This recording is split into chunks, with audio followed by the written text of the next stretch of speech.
All right. And Welcome, one. welcome to Here we our are. Apocalypse Masterclass featuring Doug Richardson in conversation with yours truly. I'd like you all to think this is vodka. It's not, but we can pretend. It's scotch. Mm-mm. No, it's water because of all the tequila from last night. I could just start off with this little nugget I just heard a little while ago that I think is great about writing during the apocalypse.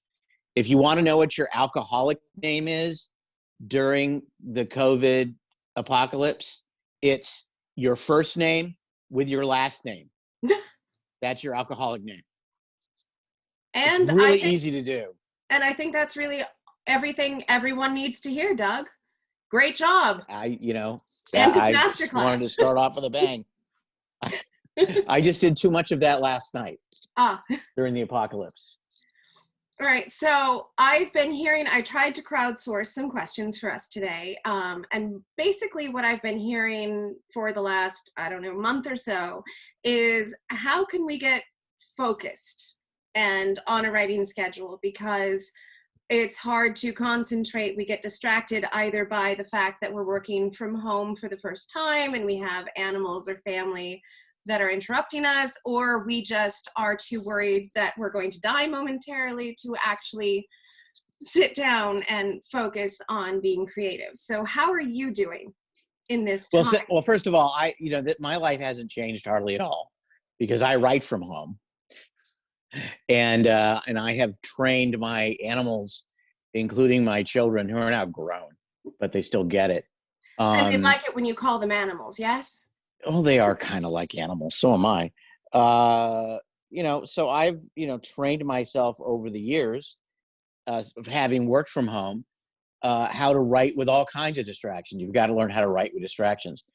Working from home is almost always distracting unless you live alone and you can't turn off the internet, because there's that. But I've been when it comes to my children, I have work hours, and they were able to run in, and I would say I always have time for my kids, okay, but I also have a little time clock in my head that goes off at what point I'm going to lose my focus. Mm-hmm. And so they could come in and ask a question or do something else, or bring something up that is really, really fun or cute.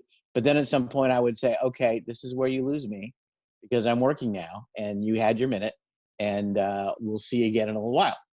So that's sort of what I train them up to do after a while. They just sort of learned after a while, if they wanted my attention, they were going to get maybe about a minute or so when they would interrupt me, and then they would leave again. And it's still like that, which is kind of funny.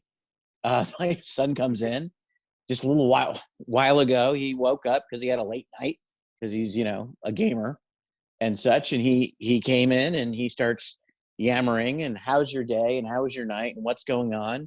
And then at some point I always say, well, okay, this is where I got to kick you out and go work. And he goes, okay, because he's been dealing with that since he was, 4 years old. So, well, creating boundaries is important. Just boundaries. It depends. I mean, focus is always an interesting question. I'm always fascinated by other writers' processes and asking them how they get it done. I've been a professional for 30 plus years, and I'm very blessed and grateful. So I have to get up and do this to pay the mortgage, to pay the tuition in college. I mean, it's like any job, and you have to find ways to get yourself motivated. You can't get stuck in the mud, or else, bills don't get paid. So there's that element.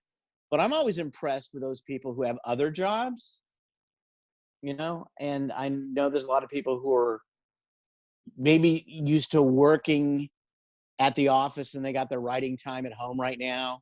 And now they're telecommuting and they're working from home. And now their workspace is their writing space. And now I'm going to turn off work, and they don't have that transition time between the job and the writing period of time to get into the zone or think about it. There's a term I heard years ago when it came to kids and how they operate. And I think writers are like that. we need transition time. We need distraction time. So if you're at home and you're doing it job A, your day job, and now you're going to cut out at 4 o'clock and then, write for a while, take a walk around the block to just think about your writing before you sit down and do it. Take a shower for 5 minutes and think about your writing. That's one of the oldest writing tricks in the book, is take a shower and think about your writing, or take a bath or a swim. Just do something to break the pattern of where you were. And maybe you can go back, and I strongly suggest that you don't write in the same place you do your day job, unless that was going to be just, my next question, because if it's I'm such big on spatial issues. And so yes, my laptop is not allowed in my bedroom, or at least it didn't used to be. right. But when you have limited number of spaces in the house or your apartment, or, wherever you are, it's very hard to separate a workspace and a living space. And so do you Or a think, workspace and a writing space, yes. because those can sometimes be two different things. So do you think that just doing something like taking a shower is going to be the best way to get in a different I headspace? think it's, Should there I be a think that's ritual? a transition, and making a ritual is a good way to transition. I have my ritual transitions every day into my writing. Okay. I've done them for years. Everyone has them, but I think space is important. And a lot of people, I think, writing, they've got their writing spot. It's their comfy cockpit. How many people, their writing spot is Starbucks or a coffee shop or Panera? They like hearing their The noise. distractions. Well, their Ambient natural noise. distractions, right, are taken care of by the ambient voices, and not feeling as if they're so isolated. So I know right now in my space, let's just say my office here is, I'll just give you a little, hopefully I won't follow a little tour of my office. This is my office right here. Okay. Everybody, this is my office. Now, right now I'm talking to you from my comfy writer's cockpit. This is where I get 90% of my work done. But if I was doing one job here, I know sometimes when I've had two projects to work on, like writing two things at once, or composing, outlining something and then writing something else, I don't like writing in the same place I do my other job, or I don't like doing my other job in a place where I write. So I will pick up and move. And even if it's a move over to that couch, it would feel like a different space to me after I do some transition. It's like, this is my writing space. Mm-hmm. It could be as small as that. And boy, it has been. I've done a lot of writing and work in hotel rooms. Oh, sure. And yeah, and it's like, okay, I've been at this spot dealing with all these production issues the last, 3 or 4 hours. Now I have to write. I'm not going to sit and write here. I'm going to get up. I'm going to walk around. I'm going to, I'm going to open a window. I'm going to, some people, they're going to smoke a joint. I know people who can't, they got to smoke a joint to write. I'm not that person, but I respect it. But I will then go over to my other spot, and that's my writing space. And I will do my writing space there for a while. And that kind of helps cue you. And you get these physical cues. If you're in your comfy writing cockpit, suddenly your mind goes, oh, this is writer time. So Well, see, and it's really funny that we're talking about this, because generally when I teach classes and people ask me for these, how do you get into a writing routine? And I generally say you shouldn't, because if you're a writer, the one best thing, well, many best things about this job is that you can do it from anywhere. You can do it on a train, you can do it on a plane, you can do it on a boat, you can do it, and you can do it in the car, you can do it on a subway, you can, 5 minutes, you can write something. And yes. So I try to discourage people from getting too much into a routine where I can only wear a blue hat and stand in the corner facing northwest with a fountain pen. And what, did you find video of me someplace? Yes, but it's a different video, Doug. Oh, okay. Oh, it's that one. All right.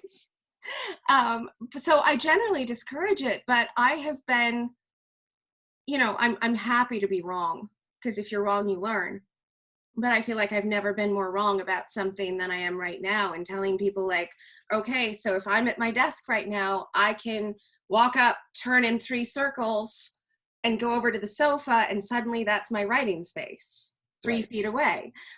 So I think right now we really need those those routines and those silly rules, and hopefully we can get rid of them once, knock wood, this is over. But I think creating whatever is okay for you to get into a different headspace. How about music? Do you ever use music as a cue? It's whatever works for you. I really do believe it. How about music? I've done everything over the years.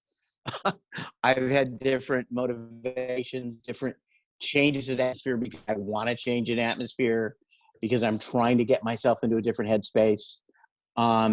Generally, when I'm revising something, and that's where I've gotten most of the work done. Now I'm going through it and revising something. That's when I get more into the mood. I'm really concerned with tone, whether it's screenplay or writing a book. I'm very concerned about paying attention to my genre and my tone and the feeling of scenes and whatever, so that I will pick music accordingly for that. And I'll put that on when I'm revising, because revising tends to be much more concentration oriented for me. So that's when I use music. I have a real hard time with music when I compose, when I'm actually writing the first draft and when I'm really getting the stuff in place that I need. That's just for me. I know some people, they need music all the time. I know some people, they need the birds in the park. That's the chatter they need. It's whatever works for them. I like my comfy cockpit. My trick, though, I learned how to write anywhere years ago because I had kids and I wanted to be a good dad for my kids and I wanted to be mobile. So my whole thing was, and it's the routine that I had now, but I had kids that had a lot of after school functions. They had baseball practice and they had dance and they had soccer and they had all that stuff that kids go through. And I wanted to be there, at least to be in the car with them going to and from and having that time. So, one, I would try and get some work done in the morning. I always still do this. I try and get something from my space in my space. And if I start in one spot, I can finish elsewhere. But most importantly, and because I can write anywhere. I've worked on movies, and God knows, seriously, when you're writing on a movie and you're either writing stuff that you're shooting that day or going to be shooting the next day, or you're writing the thing that you're supposed to do next while you're shooting the movie, but you need to be there. Right. So, you'll find a corner of the set somewhere with your laptop and sit down and write. And the trick for that is, and it's still the trick for everyday writing for me, is I have 2 writing parts of my day. Okay. And it's split over 2 days. I write this morning what I figured out yesterday, what I'm going to write. When I'm finished with this, because this is the end of my workday probably, I'm going to probably spend the rest of the day off and on. Wait, I'm sorry. This isn't fun. This is part of the workday. This is part of the workday. Part of the workday is for me. My day is my workday. My workday tomorrow will begin when I'm finished with this thing today, because I'm finished writing for the day. So I'll begin thinking about what I'm going to write. And I spend a great deal of my evening, whether it's passively or in conversation with other people, or when there's commercials on TV of something that I'm watching, or if I'm going for a walk, I'll be thinking about what I'm going to write tomorrow. And I'll make an agenda for what I'm going to write tomorrow. And I won't go to bed until I kind of know what that is. I will not enter my bedroom. I will make sure, and for me, it's like a late night shower. That's the fine. If I can't get there, it's the final thing. But I figure out what I'm going to write tomorrow. And then no matter where I pick up my laptop and flip it open, whether it's in my cockpit or God knows where else in my car. I've written in the back seats of my cars a zillion times, while kids are practicing or at a play date. I know what I'm supposed to be doing because I've already figured it out in my head. That's what I need to do. And that's my biggest trick, is when I'm sitting down and actually writing it, I've spent a good amount of time beforehand pretty much thinking it through. So it's kind of just, in the end, the writing process is just getting it down. It's mostly worked through in my head, and the rest of the day again, then I'll move on after that part of the day and I'll think about what I'm going to write the next day. And I do that 6 days a week, and I take Sundays off if I can. And so it's just thinking about it. So if you think about it in advance, you know, you noodle it in your head and you sort of know what you're doing. You can sit down anywhere and kind of pound it out. And I love what you say. If it's 5 minutes of writing, that's great. The thing is, do you know in that 5 minutes what you're going to write? It's amazing how much you can write in 5 minutes if you've thought about it beforehand. Oh, sure. And Which is, you're absolutely right. Showers, walks, things like that can absolutely give you that impetus for the next day. If you give you that plan that you don't have. One of the things that I always do, not that I know what I'm doing, is that I pretend it's like a movie. So in my head, I'll replay what I've already written. Like I've watched the movie up to that point, and then I go, what's the movie going to say to me next? Or what is the next scene I'm expecting to happen? So it's not so much, even though I'm coming up with it, it's not so much me coming up with it, it's what's the next logical step in this sequence. Right. And that makes sense for you and that works. Exactly. You know, and that's your trick to get there. How many writers do you know, or wannabe writers, people who want to write, think that when they, okay, this is going to be my writing time, and I've got my laptop and I got my writer's space and I'm going to sit down and now I'm going to write. And then like you sit down and it magically comes out of you. Like the fingers are on the keyboard and it's like classic scene in all those movies with the guy with the writer's block. They're sitting there and they're stuck. There's nothing coming out, as if they sat down with nothing on their mind. And that by virtue of sitting there, stuff will happen. I do not know a single writer that works with. And I've asked so many of my friends who are successful writers. And I said, when you sit down to write, do you have an idea where you're going? I mean, it's not like you sit down and all of a sudden it's like, and go, here I go. And they go, no, I have to think about it way in advance. If you don't know, when you sit down, that's, you won't write anything. What's the most intimidating thing? My answer is the blank page, because, you sit down and you have to put words on it. And so as an editor, one of the things that I hear a lot is, should I edit while I write? Do I edit, after I finish the thing? And what I always say is read your previous chapter, your previous scene, depending on whatever it is you're writing, when you sit down there. So I'm sitting down, I don't care where it is, coffee shop, office, airplane, if we ever get on one of those again. And I would read whatever the last thing I wrote was, just not so much to correct it, but to get me back in that headspace, because you're not necessarily just by sitting down in that headspace yet. So you review it, and then now I'm back in that world and I can continue. And it's not that pressure to be like, oh, here's the blank page that I have to fill. Now I'm thinking about it and I can continue on. There's another trick that I heard that I use sometimes. Okay. I know someone, a very successful writer, novelist, that does this consistently every time. She makes sure that she stops halfway through the middle of a scene. Oh, that's the and Hemingway leaves it trick. There.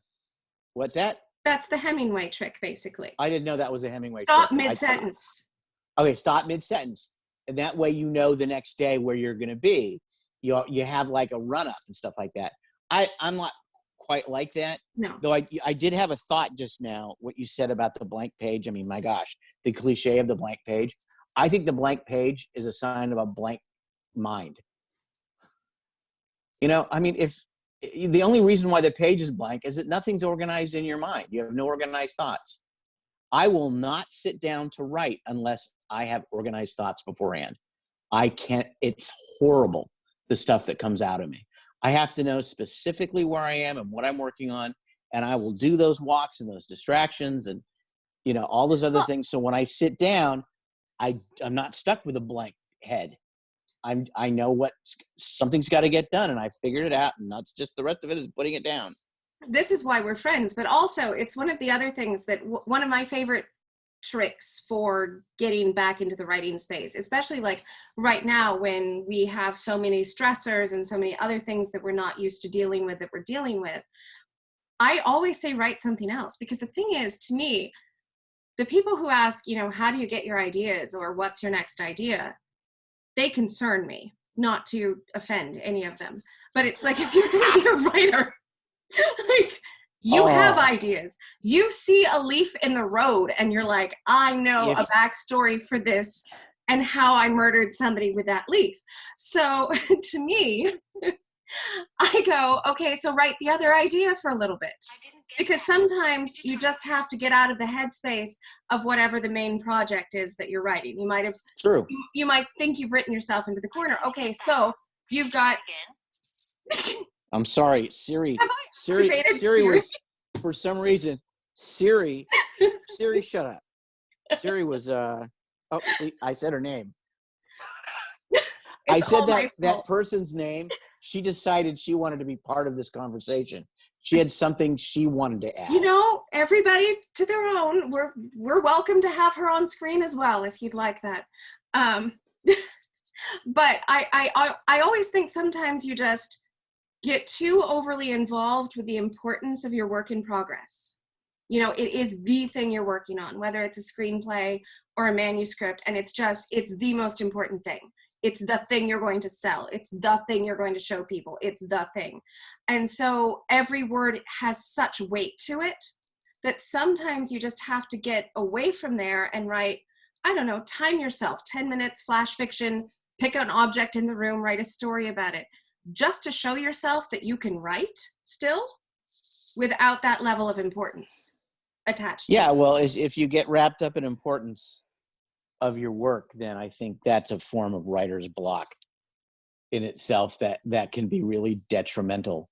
I, I'm a fan of I'd rather write something that's bad than not write at all.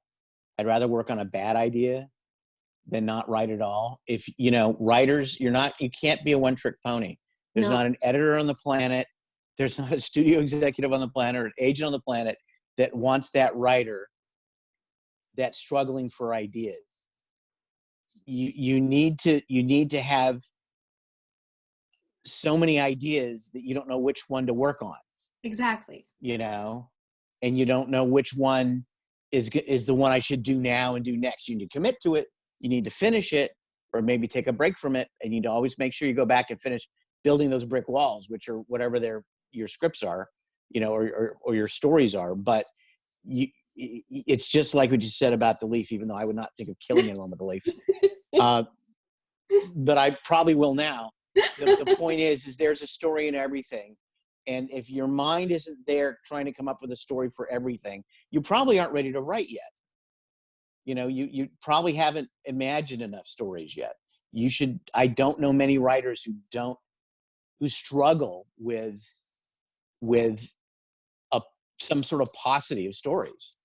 They're trying to pick and choose between all the things in their head they Oh, want to get absolutely. down before they die. So twofold question / statement here. First is, this reminds me of last September when we were doing the consults together for potential screenwriters, because one of the things that you would always tell people, since you have so much experience pitching, is, you have something in your back pocket, or 5 to 10 things in your back pocket where, okay, I'm pitching you this and I only have X amount of face time. And if they don't seem intrigued, you should have several other things that you can pull out immediately, even if they're not completely done. So do you have Exactly. any tips for people on that? Because it's hard, they'll be like, well, we all hopefully have many ideas, but they're not probably all finished. Well, you need to take the time. One of the hardest parts about writing is outlining. And one of the hardest parts about pitching is outlining your pitch and preparing it. They drive me nuts personally. It's part of the business and you have to do it. But my whole time is I spend more time thinking about the pitch. If I spend as much time on the, writing as I did thinking about the pitch, I would probably have it written as a movie already. It's not entirely true, but it still feels like it's laborious. But you don't need to have 5 things in your back pocket. You just need to have 2. So 2 solid ideas, and not necessarily a full pitch, but a really good concept, a good first act to kind of get you in there and say, hey, I'm thinking about this. I'm not sure where it finishes yet, but I've sold stuff that way where they said, great, but it's not for us. What else you got? And I've said, well, I've got this.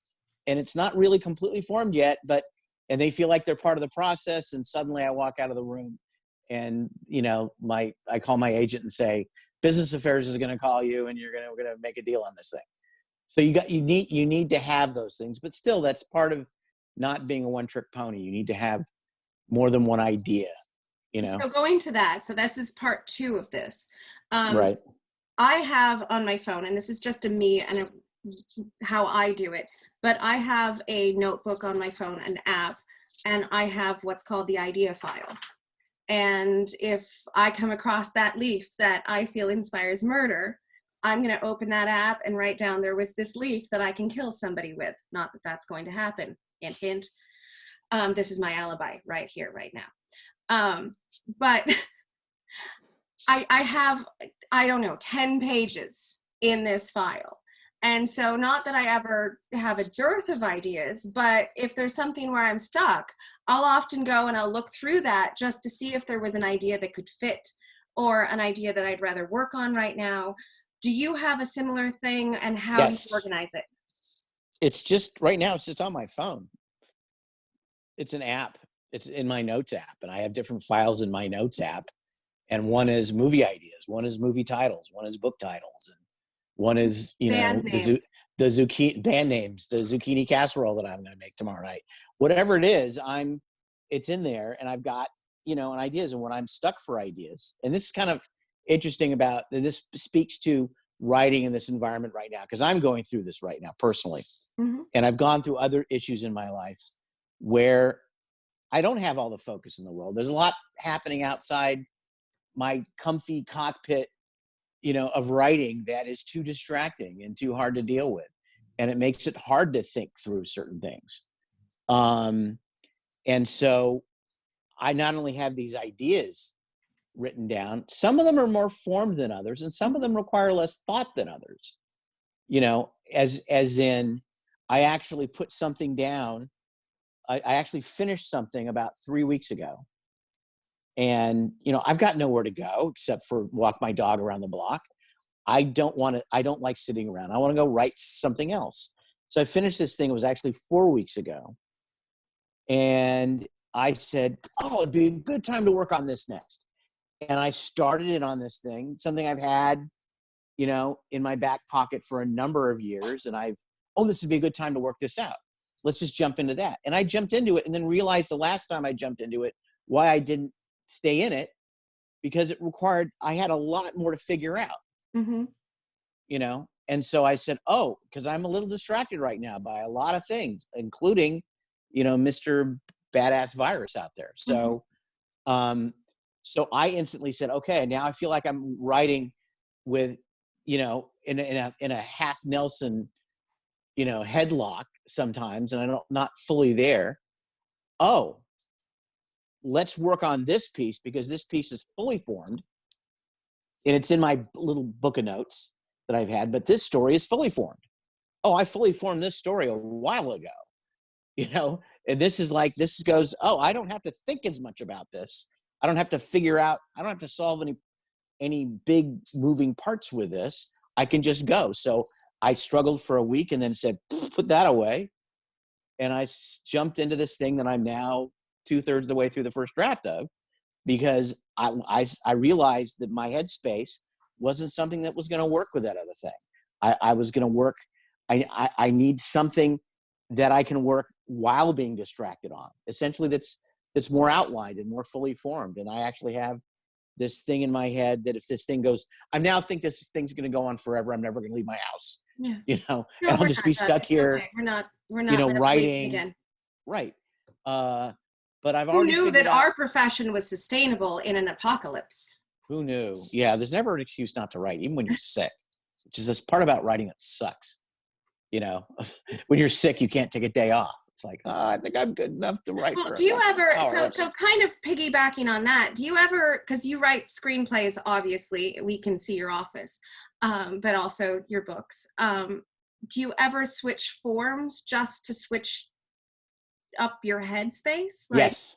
okay. Yes, fully.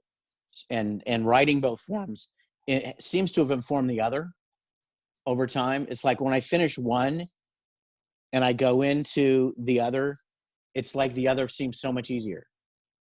And then I finish that and I go into back to screenwriting, and screenwriting seems even easier than before.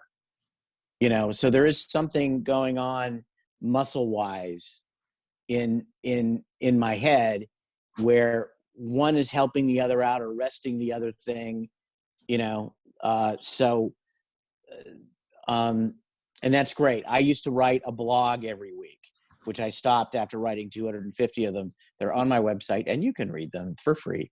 And what is your website, Doug? DougRichardson.com. What an interesting special idea. Anyway, go there. There's stuff, there's books, but there's like a backlog of blogs all about writing or adventures, crazy stories in show business that happen that are all there to inform from my mistakes. But I digressed into that. But even just switching off and writing a blog, which I would try not to spend more than 45 minutes to an hour on the first draft of a blog when I really would write it. It'd be about 1,000 words. And I just kind of get through it quickly. And just doing that was enough to sort of refresh me to kind of sit down and go back to work on the other thing. Mm-hmm. So anything that you can do to switch it up language-wise in your head, I think makes you a better writer. Well, and I also think that just in general, and this is something that when I teach a class, I always teach my students, because when I was head of development for production companies, I would often find reading the screenplay that it was either amazing in character and dialogue or amazing in plot and setting, and it generally never the twain shall meet. Like it was rare that you would find. Wow, you didn't read much crap? Because I thought, as someone who read a lot of stuff, I thought even as it was mostly crap. I would go, they're really good at X, or they're really good at Y, and rarely or they're just not good at all sometimes. Well, often. But they were often, never were they together, or very, very rarely that was the unicorn, that it would be both.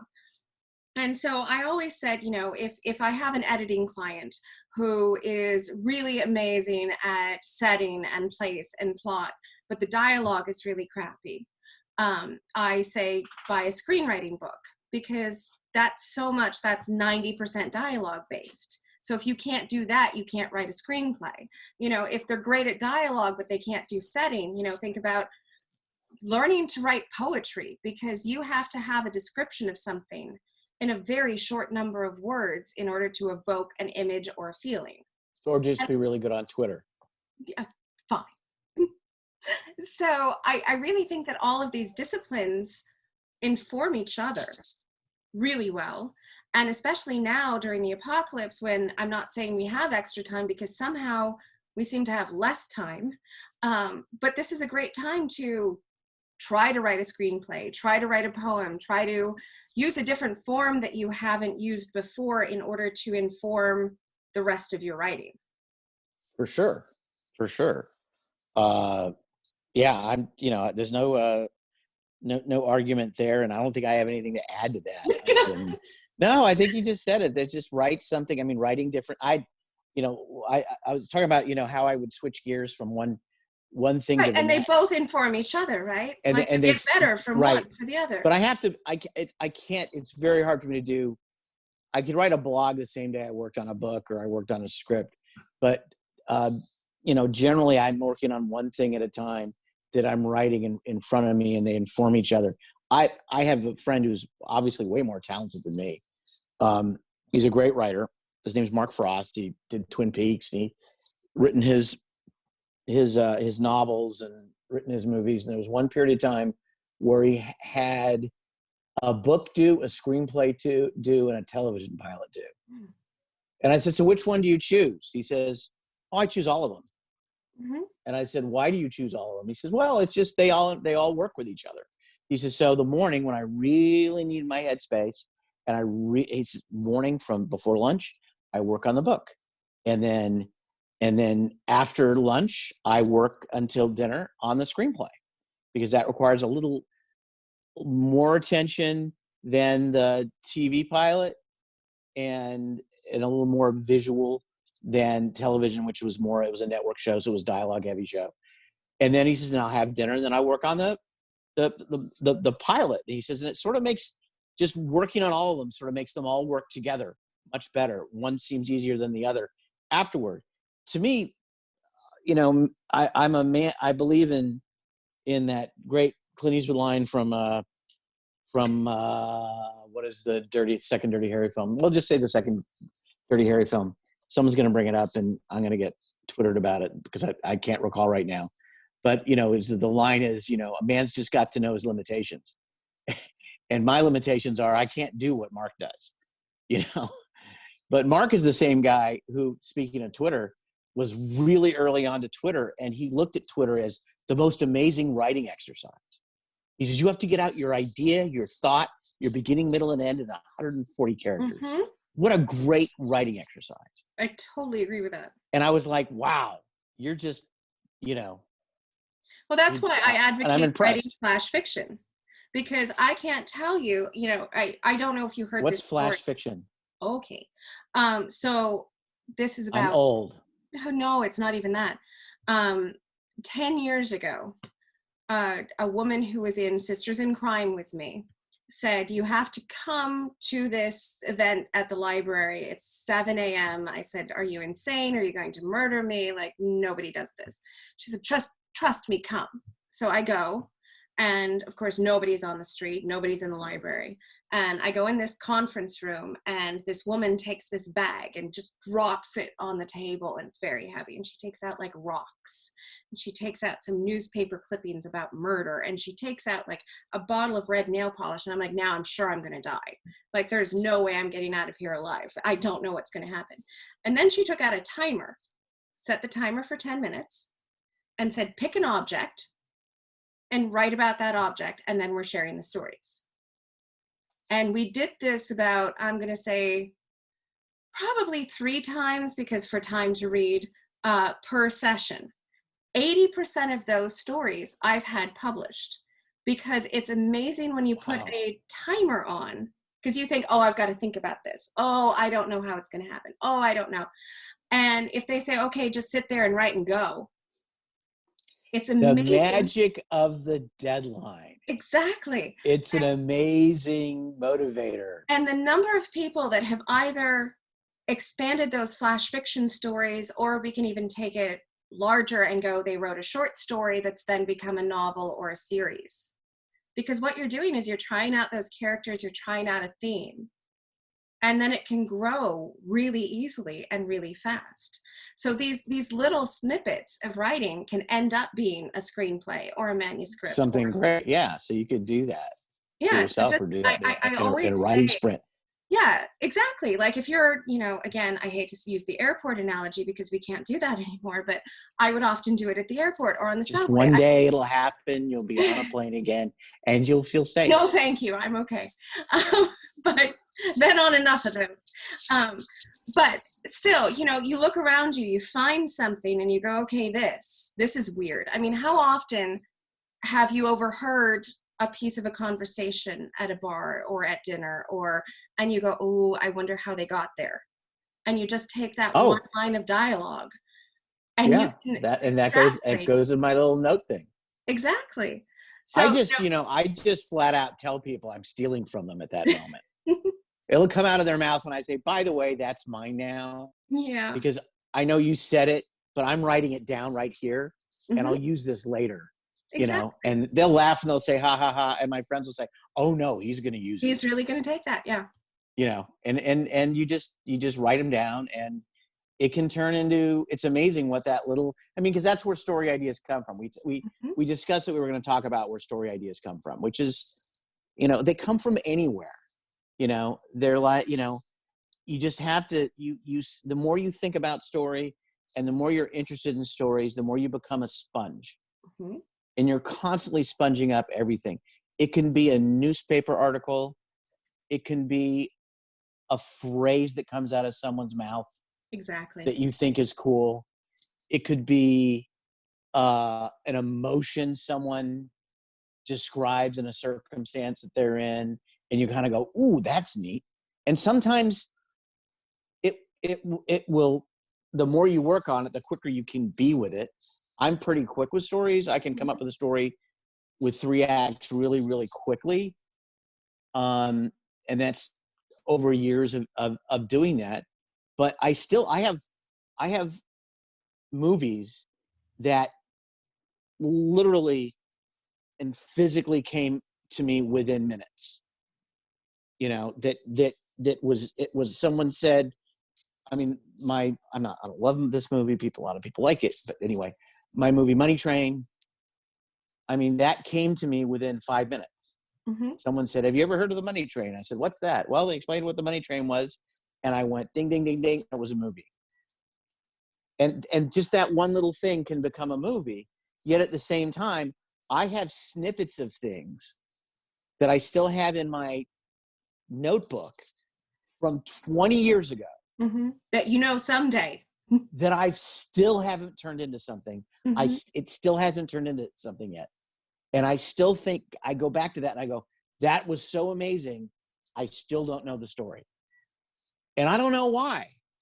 But I do, I'm fascinated with song writing, and I love talking to songwriters and reading about songwriters and watching documentaries about songwriters. It's the exact process. They'll have a phrase that Or they've a been chord. afraid. Yes, they'll have a chord or progression, but they'll have this thing that they've had for years and they can't break it. But they always hang on to it. And then they got that thing that they hear that's a song in 5 minutes. Mm-hmm. You know, and it's like Tom Petty said, it's like when they come from God, and you just say thank you. Well, and I think part of it is, as much as we talked in the first portion of this video about having is there a first portion, or is it just, are we in another portion? We're second. I don't know how many portions there will be, but okay. I feel like we're at least in the second portion. Okay, good. The way we talked in the beginning was about creating a routine and that sort of thing. But so many people, and this is, I feel, a really good lesson that you're teaching right now. So many people feel that writing is precious. Like they have to do it in a certain way with a certain, in order for the muse to descend upon them, there has to be this sequence of events. And I want to make sure and I think for some people that's true. Well, it is, but also right now, routine is more important than it ever was. But that does not mean that you only have to write in that way. And if you don't have that 5-minute epic story like Money Train, where it comes to you all in one, that doesn't mean that you shouldn't start or try to write the thing that isn't coming to you, but is there. True. And you can try to Elmore Leonard. I adapted an Elmore Leonard novella, short story, which is still one of my favorite scripts that I've written that has never been produced. And I loved it. One of the great things is that Elmore loved it. And one of the things that Elmore loved about it was, he says, "Oh, well, you figured out the second and third act." And I said, "Well, yeah, kind of that's what you have to do for a movie. You would know that. You're Elmore frickin' Leonard." And no, but his point was, his short stories, he never started a book, at least he said, when he usually had a character and an idea and a situation, and he would just sort of see where it went. He'd sort of create the characters, he'd follow them where they'd go. And sometimes they wouldn't go anywhere. And then he would wind it up and he would put it in a drawer, and that would be a short story. Mm-hmm. That was his short story. He just said, "And where do your short stories come from?" Never try and write a short story. Hello, puppies. I never try and write he would say, "I never try and write a short story. I'm always trying to write my next book." But sometimes it's just something. Daniel. Hey, this is where we see Mama deal with her babies. They have decided that here comes Tamalama Ding Dong. Okay, a special appearance by my friend Tam. Hello, Tam. Say hi to Uncle Doug. Uncle Doug's right there. There he is. See him? I'm right there. Yeah, he'd probably be better if he could smell me. Anyhow. Well, actually, Elmore Leonard is one of the most fascinating writers to me for many reasons, but I've never read anybody who can say as much in dialogue in so few words. Yes, absolutely. And His it's just words, brilliant. and it is. And right, by the way, back to you, you mentioned about writing dialogue. I don't know if writing dialogue, if you want to learn how to write dialogue, write a screenplay. If your dialogue's bad, it's going to be bad in a screenplay the That, same way it is in a book. but It really is. you're not handicapped by, you don't get all that description to go around it. You can't tell somebody Right. how they're feeling or how they look or what they're doing. You have to rely on conveying your feelings, your story, and your emotion in dialogue. Right. And so Right. you've got one Right. hand tied behind your back, basically, to me, when you're writing a screenplay in some ways. To some, And in some regards, but it's also an asset when you have that one hand oh, behind your back. absolutely, which is why I In like that people to do because that. it's like that deadline thing. Mm-hmm. You create restrictions. You create only 140 words, 40 characters. You've got to make a clear idea. So when you confine, you put your writer in some sort of confinement with a deadline or Mm-hmm. some sort of structure, usually the better ideas come out of that. But dialogue, for those people who struggle with dialogue during the apocalypse, generally they do it in all. I'm going to give a quick thing on dialogue. Please. Dialogue, good dialogue, and there's great dialogue, and there's Aaron Sorkin dialogue, and there's but dialogue is not people talking. It's the illusion or the impression that a conversation has occurred. Mm-hmm. In this little short couplet, whether it's I have this much space and I just want to give this little bit of dialogue and I'm going to use this bit of dialogue, but it's the impression that a conversation occurred. It is rarely well used to propel the story. Okay, if you're using your dialogue to propel the story and to tell the story, it's probably bad dialogue.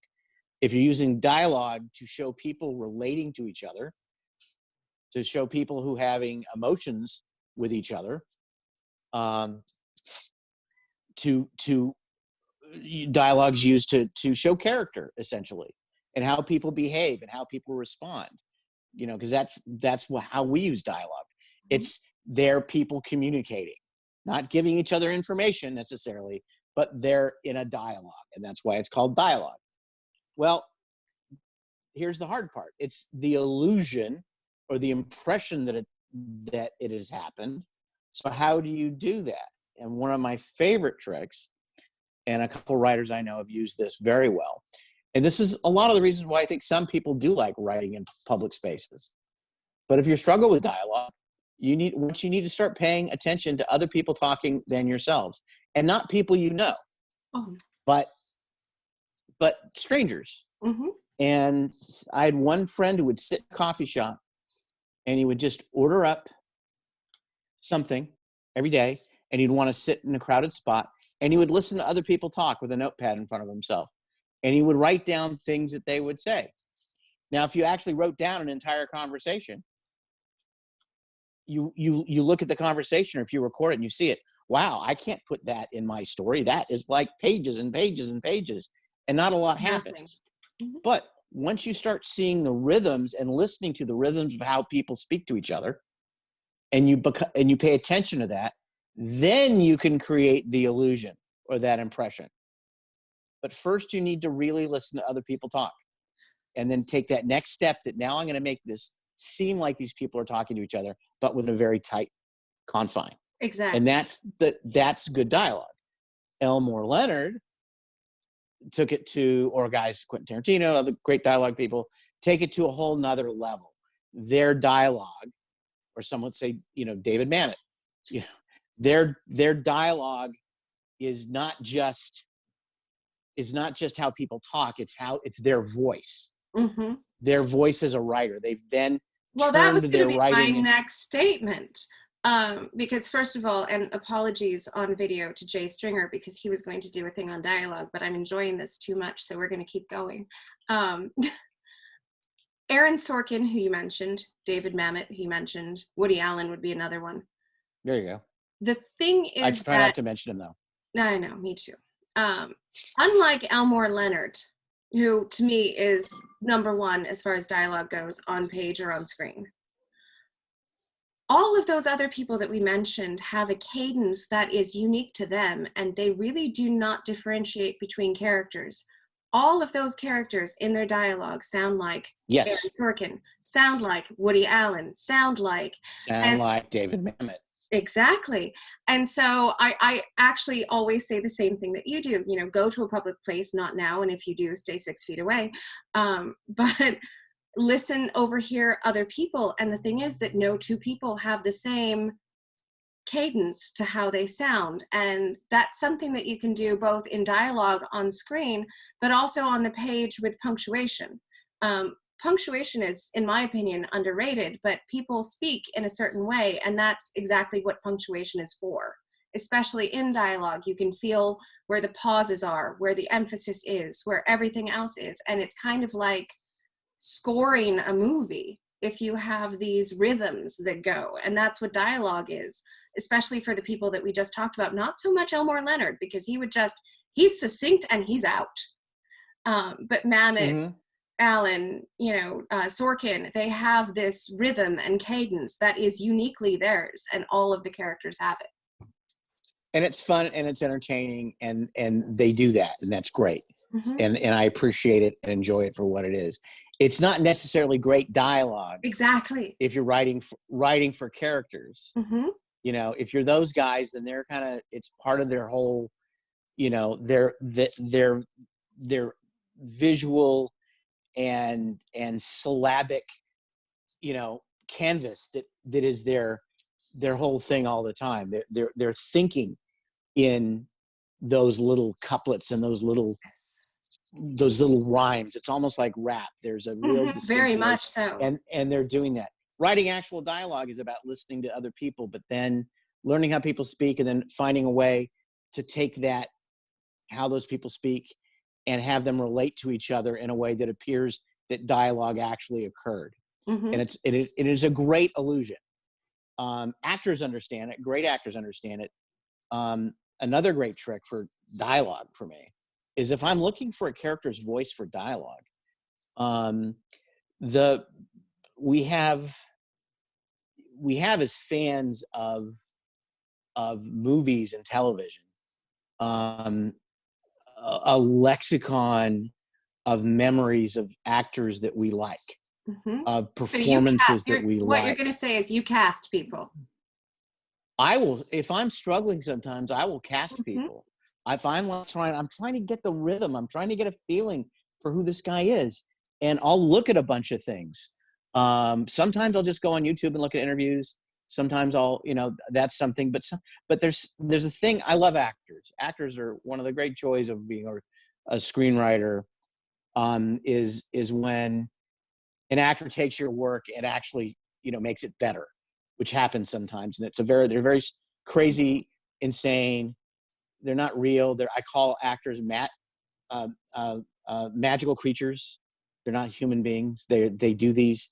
You don't necessarily relate to them as people. Oftentimes, it's really hard to, but they do these things on screen that are so amazing with dialogue sometimes, and their approach to dialogue and character, and your dialogue and character are. You can actually see a human rhythm to what it is you're trying to put on paper. Mm-hmm. And not only that, you're seeing it in that form that it needs to be in that it can't be a real conversation, but boy, they sound real. Man, that was like, I mean, listen, I don't love the movie per se, but I'm just thinking Marriage Story from this last year. You know, you can get Adam Driver and Scarlett Johansson in some of those scenes.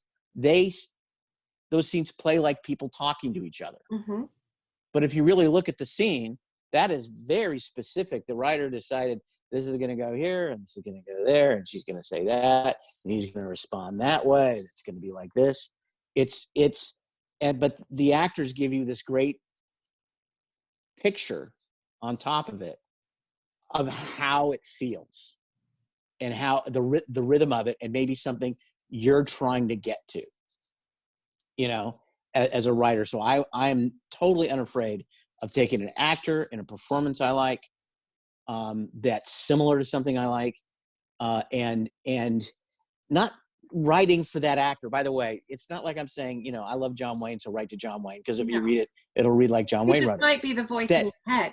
that actor in that performance, Mm-hmm. with that great work that that writer did, gives you a sense of rhythm of dialogue that you can then use to approach your dialogue. And it's surprising when you see those scenes you've seen so many times, you realize that voice is actually inside you. You know, you've seen it, it's something you love. I wouldn't go do something, look for something you don't like, or that's an example of something you don't know. I'd find something that is internal in you that you've seen a lot of times. Why have I watched this movie so many times? Why is this scene always blow my mind? Why do I stop on it every time I'm like flipping channels? Because it's hitting something inside you. Well, maybe I find there's stuff in there that helps me go from my heart to the page and have it work sometimes. Well, it's another trick. Oh, go ahead. It's just a trick. No, that was my button at the end of my point. Oh, so it's interesting that you say that, because it makes me think of something else, which is screenwriting is very much a collaborative communal process. You know, you cannot direct as a screenwriter. Eventually. You're not going to, well, yes, but you still don't write unless you will go for the names we just listed, Aaron Sorkin, et cetera, et cetera. You are not going to direct the director. You're not going to tell them what shots they make. You're going to be very vague as much as possible as far as telling the other people how to do their jobs. You are not going to tell the actors how to emote. This is very different. No, you don't. It should be, you should have it in dialogue. Exactly. And so this is very different from a narrative where you can see in somebody's head, you know, they are scared, you know, here is what this looks like. You can say all of these things on the manuscript page that you can't necessarily on a screenplay. However, I think what a lot of fiction writers, not screenplay, but full-length novel, don't think about is how much of a collaborative process it is with the reader. Oh, good point. And bravo. Well, and the thing is thank you. But the thing that I often edit out is all of those details that you would be directing the director or instructing the actor, because I always call it taking away the crayons. You know, I feel like as a writer, you should be doing those black and white outlines and handing your reader or your viewer the book to fill in as they see fit. And when you're a screenwriter, it might be the director and the actors that you're handing the book and the crayons to. But when you're a reader, you know, writer, and you hand that to the reader, and if you fill in too much, it takes some of the fun out for them, because you're taking the reader out of the process. Exactly. Right. So it's and you're similar, just and you're using too many words. Exactly.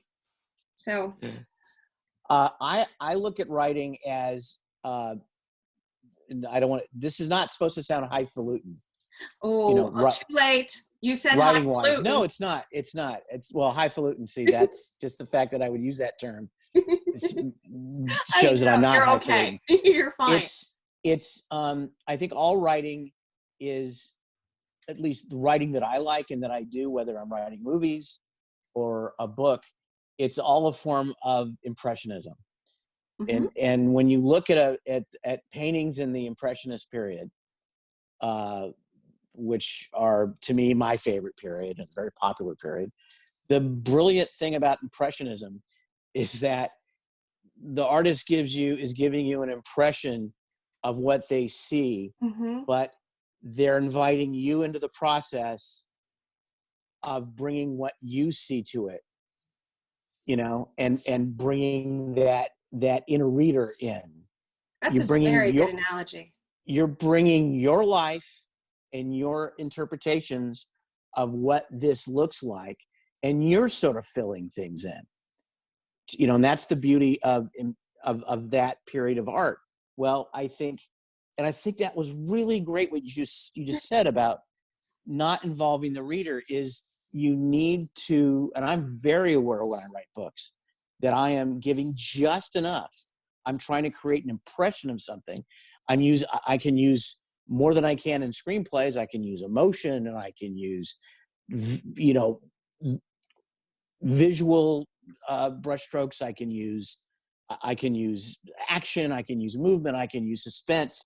But all along, I'm very aware of what I'm leaving out, that I don't want the reader to get wrapped up in me painting every little tiny crack in the wall and picking every color The and stuff. details can They're actually bringing, paint you into a corner and pigeonhole you in ways that you don't necessarily imagine. it's the best example for a person who writes books is to look at those movies of books you love and you go, wow, I didn't see it that way.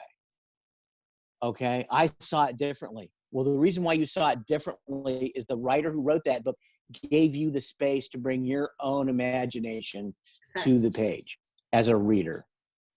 And that's a super special part of it. And that's part of all writing. I mean, at least as far as writing fiction goes. When I'm writing screenplays, all you can write is sight and sound. And so it's even more impressionistic. You're giving the impression that the reader is watching a movie, and using little phrases and flips and a few technical terms here and there that are involved in screenwriting to tell people this is what they see. A book is just a little more of the same, but it's even a greater invitation to bringing the reader and what they see. I always love when people ask me when in my books, who do I see as this character? Who do I see? Or even with a script, they go, what actor do you see? And I'm always very curious I'm not curious about what I see. I'm curious about what they see. Mm-hmm. Because it's going to be really different oftentimes. And if it's a lot of different things, but they're still excited about it, I get even more excited, because it means that I'm bringing more of the reader into that process. So yeah, it's so much about what you don't say. And I think there's a little bit of, I'm going to say this and then I'm going to fix it. There's a little bit of magic to this, in the sense of a magician needs to use misdirection. And there's a little bit of that in the writing, because what you want to do is lead them enough by the hand that they don't see what you're doing, but enough by the hand that they are expecting a trick. Right. And I think a lot of people forget that, and they think that they're doing a paint by numbers, where it's absolutely lead along the garden path. Right. And then And that's so keeping unfortunately how your reader gets 100 miles ahead of you. Exactly. So keeping in mind that this is, whatever you're writing, a collaborative process with your reader, your viewer, your listener, your whatever, I think is probably going to make you a more succinct and clearer and better writer of any medium. Well, when I'm trying to write, I'm very aware I'm trying to communicate something. I mean, it is a form of expression. I'm expressing myself and thoughts, but if it's a book, I would like people to pick it up and finish it. Mm-hmm. I want them to buy the next book, right, and such. If it's a movie, I want people to invest millions of dollars in producing it, and I want people to want to stream it or go to the box office when we go back to theaters again and see it. So it's a communication medium. I am trying to get my point across to you and sell you on my idea, almost the same way you say a magician sells his trick. Exactly. Okay, so it's about forming a bond of trust with whoever's reading your stuff. So when I'm writing, I'm not saying, yes, I'm saying, what am I communicating? What am I trying to get the reader to get? What am I trying to, if I'm writing something for Chantelle, what do I want Chantelle to get? What do I want her to see? Is she going to think this is interesting or this is funny? Well, but the only way that works for me is if I gain Chantelle's trust. Okay.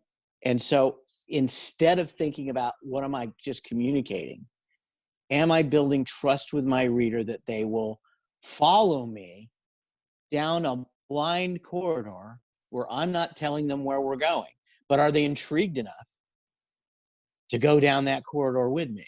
Mm-hmm. You know, and have I built that kind of trust in them that I'm going to take them to a place that's going to give them a surprise, an emotion, a story turn that they don't expect, a, uh, uh, a confrontation that makes them uncomfortable, but they feel safe enough to kind of go on to the next thing. So it Mm-hmm. really is, it's a bond that you need to kind of try and make with you're not just expressing yourself, you're not just communicating, but you're trying to create a bond of trust with your readers. And if you look at authors that you read and you like, or writers of movies or directors that you like, or even actors that you like, the reason why we like them is because we trust them to bring us something, you know, that we like, you know, and hopefully they've earned that trust. And so that's where the communication comes in. You've got to really communicate because you got to earn that trust. Well, and I But think that especially if we can maybe take one lesson from this video, God forbid, just is one. that just one, is that it is, despite us all being so very isolated right now in this time, writers even before this time thought of writing as such an isolated process. And you can only become a better writer if you include your audience and your reader in the process in your head while you're doing it, because it really isn't an isolated thing. It's a collaborative thing, even if they're not there in the room at the time. Exactly. At some point, someone's going to read it.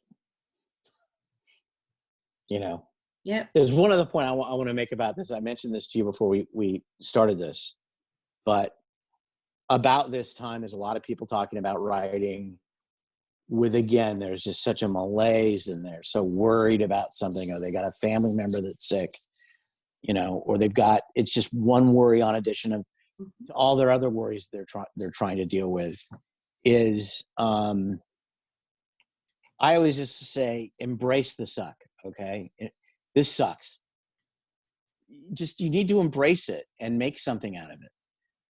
Not only is your writing going to be something, you made some product out of this thing, but the feelings that you're bringing to it are important, and maybe they're things that you can write about.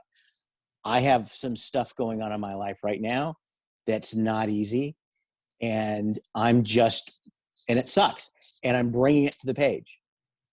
You know, I'm not emoting the stuff that's in my life, but I'm embracing the situation, the feelings, the claustrophobia, whatever is coming from this, and I'm trying to make something out of that. It's the old version of making chicken salad out of chicken shit.